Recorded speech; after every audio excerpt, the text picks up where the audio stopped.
एक बार की बात है। चाणक्यपुरी राज्य से होकर एक बहुत बड़े संत महात्मा गुजर रहे थे। उसे एक व्यक्ति दिखा जो उन्हें देखकर छुपने की कोशिश कर रहा था। वह व्यक्ति एक चोर था और चोरी करने के लिए निकला था। चोर ने संत को पहचान लिया था, इसलिए वह संत से छुप रहा था। पर संत ने उसे देख लिया। संत बोले, तुम कौन हो और मुझे देखकर छुप क्यों रहे हो? चोर बोला, मैं एक चोर हूं और चोरी करने जा रहा हूं। संत बोला, भाई, यह धंधा छोड़ दो। कोई ऐसा काम धंधा करो जिससे तुम्हें किसी को देखकर भय न लगे और ना ही छिपने की जरूरत पड़े। चोर बोला, महाराज, मेरे पिताजी एक चोर थे। मुझे सिर्फ यही काम आता है और दूसरा कोई काम नहीं आता। मैं तो पढ़ा लिखा भी नहीं हूं और ना ही मेरे पास इतना धन है कि व्यापार कर सकूं। यदि मैं चोरी नहीं करूंगा तो फिर अपने परिवार का पालन पोषण कैसे करूंगा महाराज? चोर की बात सुनकर संत महात्मा कुछ क्षणों के लिए मौन हो जाते हैं, फिर बोलते हैं, ठीक है, अगर तुम्हारे पास कोई और काम नहीं है ठीक है, अगर तुम्हारे पास कोई और काम नहीं है और यह काम करना तुम्हारी मजबूरी है तो तुम बेशक यह काम करो, लेकिन मेरी एक बात मान लो। चोर बोला, महाराज, मैं जानता हूं आप बड़े ज्ञानी हैं। मैं आपकी बात जरूर मानूंगा। आप आज्ञा दीजिए। संत बोले, तुम पहले वादा करो कि तुम मेरी बात मानोगे। चोर बोला, ठीक है महाराज, मैं वादा करता हूं। आप जो भी बोलेंगे मैं आपकी उस बात को जरूर मानूंगा। संत ने कहा, तुम किसी भी परिस्थिति में झूठ मत बोलना, सदा सच बोलना, तुम्हारा कल्याण होगा। चोर बोला, अगर मैं झूठ नहीं बोलूंगा तो काम कैसे चलेगा? परंतु अब तो मैंने आपसे वादा कर दिया है, तो कुछ भी हो जाए मैं अपना वादा पूरा करूंगा महाराज। संत अपने रास्ते पर आगे चल देते हैं और चोर भी चोरी करने के लिए आगे बढ़ जाता है। थोड़ी दूर उसे एक व्यक्ति दिखता है और फिर वह उस व्यक्ति से छुप जाता है। थोड़ी दूर पर उसे एक व्यक्ति दिखता है और वह फिर से छुप जाता है। आदमी चोर से बोला, तुम कौन हो भाई और इस समय कहाँ जा रहे हो? चोर मन ही मन विचारता है, झूठ तो मुझे बोलना नहीं है, इसलिए सच बता देता हूँ, जो होगा देखा जाएगा। चोर बोला, मैं चोर हूं और चोरी करने के इरादे से अपने घर से निकला हूं। आदमी बोला, तुम कैसे चोर हो जो स्वयं ही बता रहे हो कि मैं चोर हूं? क्यों हंसी कर रहे हो मेरे साथ? तुम अवश्य ही कोई सैनिक या गुप्तचर मालूम होते हो। चोर बोला, नहीं, मैं मजाक नहीं कर रहा हूं, मैं वास्तव में ही चोर हूं और चोरी करना मेरा धंधा है। आदमी बोला, भाई, चोर तो मैं भी हूं, परंतु अभी नया नया ही काम शुरू किया है। अच्छा हुआ जो तुम मिल गए। क्या आज मैं तुम्हारे साथ चोरी करने आ सकता हूं? मुझे चोरी करनी सीखनी है। चोर बोला, ठीक है, जो मिलेगा दोनों मिल बांट कर रख लेंगे। आदमी बोला, वैसे तुम चोरी करने कहाँ जा रहे हो? चोर ने कहा, अभी तो ऐसा कोई विचार नहीं है, देखते हैं, जहां मौका मिल जाएगा वहीं चोरी कर लेंगे। आदमी ने कहा, अगर तुम चाहो तो हम राजमहल में चोरी कर सकते हैं। चोर बोला, पागल हो गए हो क्या? राजमहल में कैसे घुसेंगे? आदमी बोला, घबराओ नहीं, मेरी बात ध्यान से सुनो। मैं पहले राजमहल में नौकर था, परंतु महाराज ने एक छोटी सी बात पर नाराज होकर मुझे नौकरी से निकाल दिया और आज उनकी वजह से मुझे चोरी करनी पड़ रही है। चोर बोला, अगर महाराज ने तुम्हें निकाल दिया तो तुमने कहीं ना कोई काम जरूर सही नहीं किया होगा। आदमी बोला, क्योंकि राजा ने मुझे अपने महल से निकाल दिया तो किसी दूसरे ने मुझे काम देने की हिम्मत नहीं की और इसलिए मजबूरी में मुझे यह धंधा अपनाना पड़ा। चोर बोला, चोरी करना अच्छी बात नहीं होती, समझे? आदमी बोला, फिर तुम क्यों चोरी करते हो भाई? चोर बोला, मुझे चोरी करने के अलावा और दूसरा कोई काम नहीं आता और ना ही मैं पढ़ा लिखा हूं, समझे, इसलिए चोरी करना मेरी मजबूरी है। आदमी ने कहा, इसका मतलब हुआ कि हम दोनों ही मजबूरी में चोरी करते हैं। देखो, मुझे राजमहल के एक एक गुप्त द्वार का पता है। चलो आज हम राजमहल में भाग्य आजमाते हैं।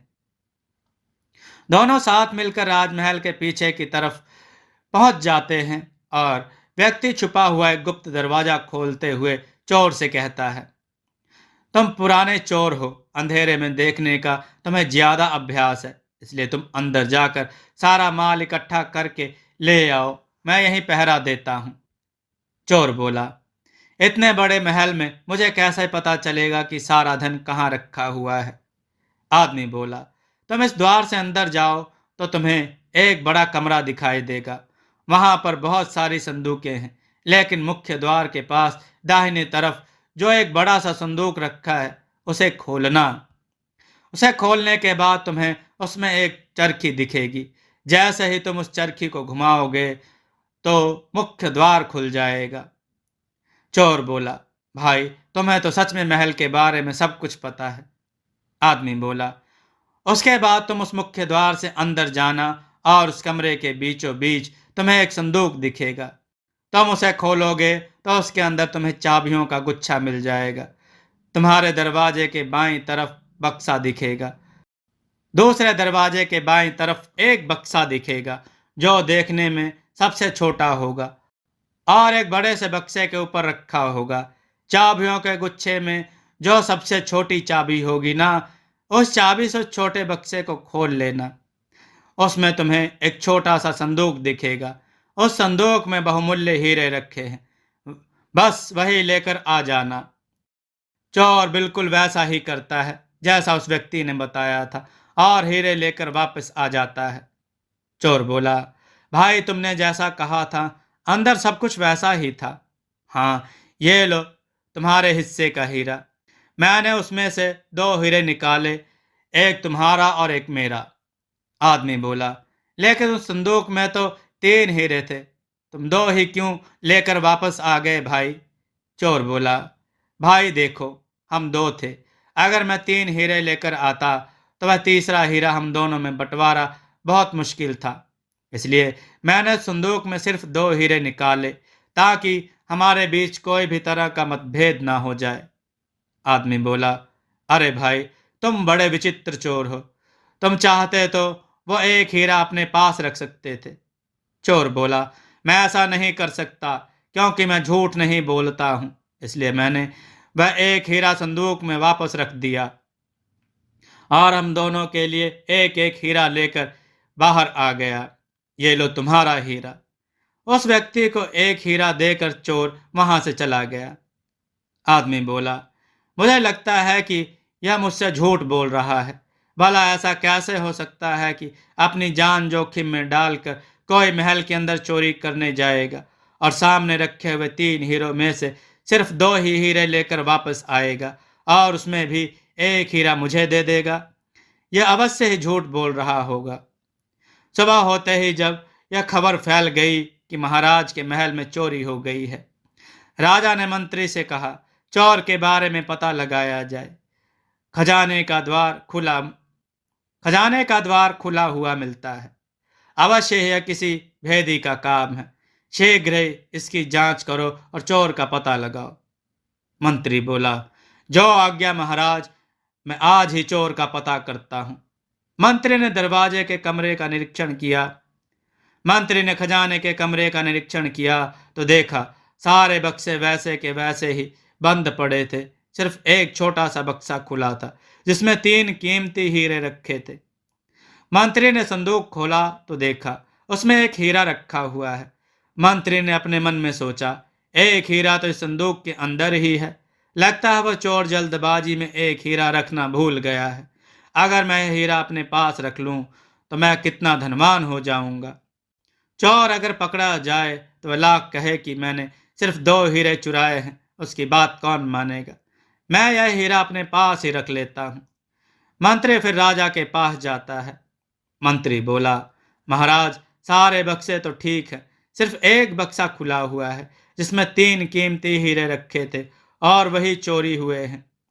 राजा बोला, क्या कहा, 3 हीरे चोरी हुए हैं? मंत्री बोला, जी महाराज, उस छोटे बक्से में रखे हुए तीनों कीमती हीरे चोर ले गया महाराज। राजा बोला, हाँ ठीक है मंत्री जी, आप जल्द ही चोर का पता लगाइए और उसे हमारे सामने प्रस्तुत कीजिए।